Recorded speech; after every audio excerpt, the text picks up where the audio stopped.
এখন বাজে ঘড়িতে 8টা, আর আজ হলো 25শে ডিসেম্বর। বড়দিনের উপলক্ষে সবাই মিলে সুন্দর জামা কাপড় পরে বাইরে তো বেরিয়ে পড়েছি।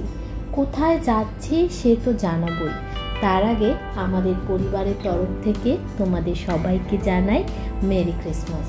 শ্রীলঙ্কায় শীতের আভাস না পড়লেও পুরো শহরটা সেজে উঠেছে ক্রিসমাসের আলোতে। এখন যে জায়গাটায় যাচ্ছি সেটা সৌভিকের অফিসের একদমই সামনে। ওই যে একবার তোমাদের গলফেস গ্রিন বলে জায়গাটায় নিয়ে গেছিলাম না, সেই জায়গাটায়। সেখানে বলে এবার নাকি ক্রিসমাস উপলক্ষে একটা মেলার আয়োজন করা হয়েছে। যদিও সৌভিক বলল যে প্রতি বছরই এখানে মেলার আয়োজন করা হয়, কিন্তু আগের বছর কোনো বিশেষ কারণে হয়তো সেটা হয়ে ওঠেনি। যাই হোক, এটা কিন্তু আমাদের জন্য প্রথমবার শ্রীলঙ্কার মাটিতে ক্রিসমাসের মেলা দেখতে যাওয়া। চারিদিক আলোক সজ্জায় সেজে উঠেছে, ঠিক যেন মনে হচ্ছে কলকাতার পার্ক স্ট্রিট। আমাদের ছোটবেলার ক্রিসমাসের কথাগুলো ভাবলে মনে পড়ে বড়দিনের কেক খাওয়া, সাথে শীতকালে স্কুলের লম্বা ছুটি, আর অবধি পাওনা হিসাবে পেতাম পিকনিক। ওই যে দূরে দেখতে পাচ্ছ রকমারি আলো ছটা দেখা যাচ্ছে, ওইখানেই বসেছে মেলাটা। চলো প্রিয়ানের হাত ধরে গুটি গুটি পায়ে ওইদিকে যাওয়া যাক। এখানে এসে দেখি মাঠে তো বিশাল মানুষের ঢল। কিছু কিছু মানুষ চাদর পেতে বাড়ি থেকে খাবার তৈরি করে এনে ছোটোখাটো পিকনিকের ব্যবস্থা করে নিয়েছে। এই কাউন্টারটা দেখে কিছু কি মনে পড়ছে? ওই যে আমাদের পাড়ার মেলাগুলোতে হাতের মধ্যে রিং ধরিয়ে দিত, বলতো রিংটা ছোড়ো, যে জিনিসটার উপর পড়বে সেটা তোমার। এইসব জিনিস দেখে ছোটবেলার সেই পুরনো স্মৃতিগুলো মনে পড়ায় বেশ মজা লাগছে। কিন্তু মেলা বসেছে মাঠে, আর তাতে খাবার দাবারের স্টল না থাকলে হয় বলো? চারিদিকে রয়েছে বিভিন্ন বয়সী মানুষের জন্য রাইডের অপশান, আর সাথে রয়েছে হরেক রকমের খাবার দাবার।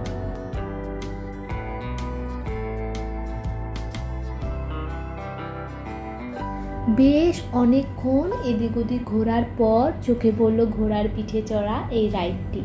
চলো শুভ কাজে কি আর দেরি করা যায়? টিকিট কেটে মা ছেলে মিলে রেডি হয়ে পড়লাম ঘোড়ার পিঠে ওঠার জন্য।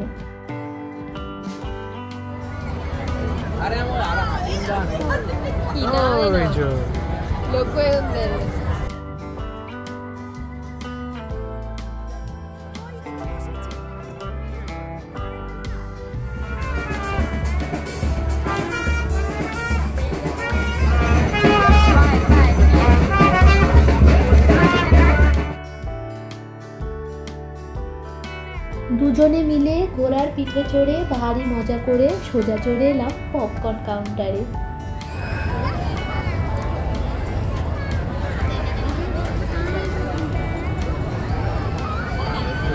কিসব বিক্রি হচ্ছে? মটর দানাওয়ালা, ছোলা মটর দানাওয়ালা, ছোলা মটর দানাওয়ালা কিসব বিক্রি হচ্ছে? লোকাল ফুড মানে। আসো না, টাকা দাও না আমার কাছে। How much brother? 100, 200. Give me the 100 one. শখে পড়ে তো কিনে নিয়েছিলাম, কিন্তু ঘটনা হলো এরা এই ছোলা মটরের সাথে মিশিয়েছিল শুটকি মাছ। যেহেতু আমরা শুটকি মাছ একদমই খাই না, তাই এটা খাওয়াটাও আমাদের জন্য বেশ চাপের ছিল।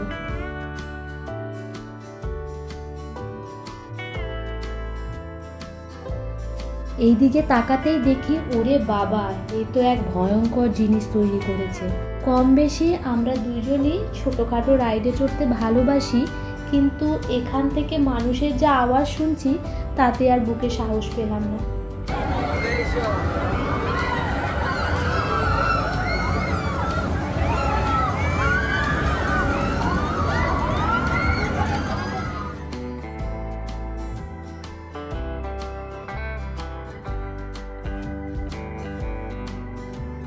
সাধারণ দিনগুলোতেও এই দোকানগুলো বসে, কিন্তু আজ এই দোকানগুলো আলাদাভাবে সেজে উঠেছে ক্রিসমাসের সাজে।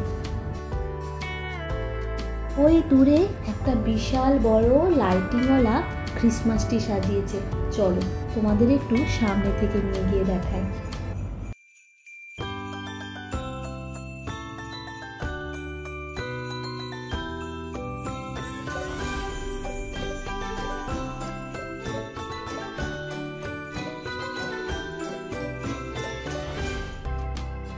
ছোটবেলায় মেলায় গেলে আমার অন্যতম আগ্রহের জিনিস ছিল এটা একটা। একবার চাপলে ইচ্ছেই হতো না এটা ছেড়ে বাড়ি যাওয়া। প্রিয়ানও আজকাল দেখছি এটা বেশ এনজয় করছে।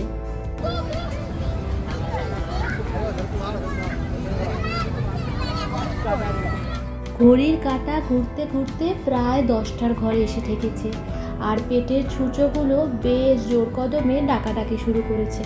চলো আজকের মতো মেলাকে টাটা বাই বাই করে খাওয়ার সন্ধানে বেরোনো যাক।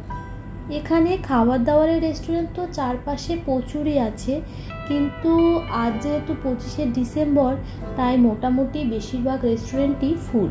অগত্যায় এদিক ওদিক অনেক ঢু মারার পর শেষে সিদ্ধান্ত আসা গেল বাড়ির সামনে যে চাইনিজ রেস্টুরেন্টটা আছে সেখানেই আজকের নৈশভোজনটা সারবো। তবে সমস্যাটা হলো রেস্টুরেন্টটা বন্ধ হয়ে যায় আবার 11টা নাগাদ।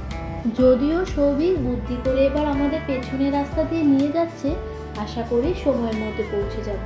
যাক বাবা, রেস্টুরেন্টটা খোলা আছে।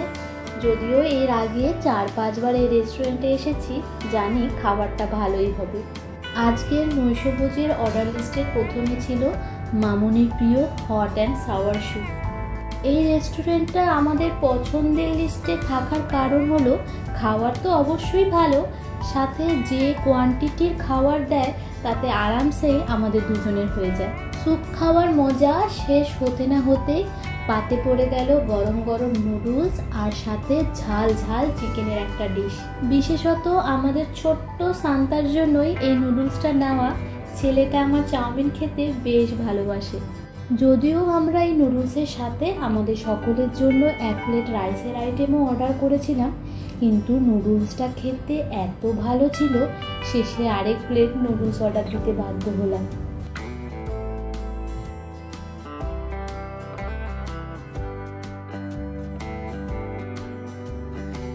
খাওয়া দাওয়ার পর্ব শেষ, এবার চলো ছোট্ট ছোট্ট পায়ে প্রিয়ানের হাত ধরে বাড়ি ফেরা যায়।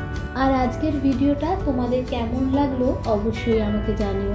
খুব শীঘ্রই দেখা হচ্ছে নতুন কোনো ভিডিও নিয়ে, নতুন কোনো ব্লগে। আজ তাহলে আসি।